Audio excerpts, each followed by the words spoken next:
recent ranking, before the recent ranking, there is this feelings from the members of the public. When you talk about private university, they always reluctant. Let's leave the monetary aspect now. They're always reluctant to send their words, their family members, to go for this private university. Maybe they believe the quality is not there.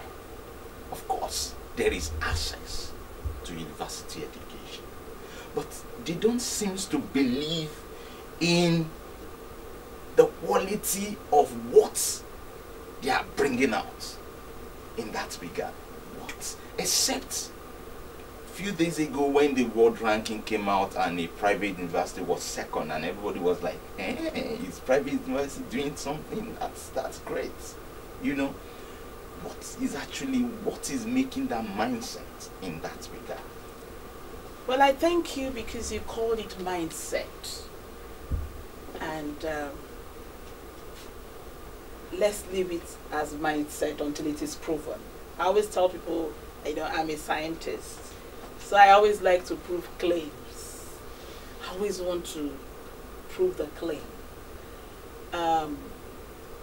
For what you have said, there is no right or wrong answer. That's what I would say. It should remain a mindset. Many people, of course, believe that because of competition now, you know, when there were very few private universities, you mightn't have had that competition, but now there is competition. Especially because they are fee paying. Because they are fee paying, not everybody can afford it, or people think they cannot afford it. Even though I know people that can afford it think they cannot afford it. It just depends on priority and really finding out. So you find out that many times it is those that cannot get admission into the public universities that the private universities struggle to get.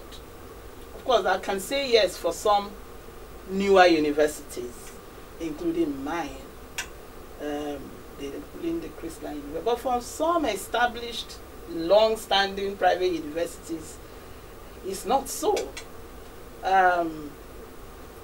If you go to those older ones, I don't think they are suffering from access. The problem of easy access now, they're not suffering from inability to recruit enough candidates. You understand? If you notice, some of them have even done their matriculation, they've closed shop, they've gotten enough that they need. While for the younger ones, because they still need to be publicized, people need to know what they're doing, so they have that problem with access. But we thank God that there is a regulatory body, which is the JAMB. And that's why I prefer if the JAMB can really peg the cutoff point to a reasonably high standard, so that we are having a good standard across board, including public and private. I plead that they look into that, because you and I know that for this particular session, you know, they had to go low. So the onus is now on the universities to set the standard they want, okay, so that we don't go below standard. When you go below standard, it will show by the time they graduate. And that's why, if you notice, the federal government has set up a new committee to look at the university system.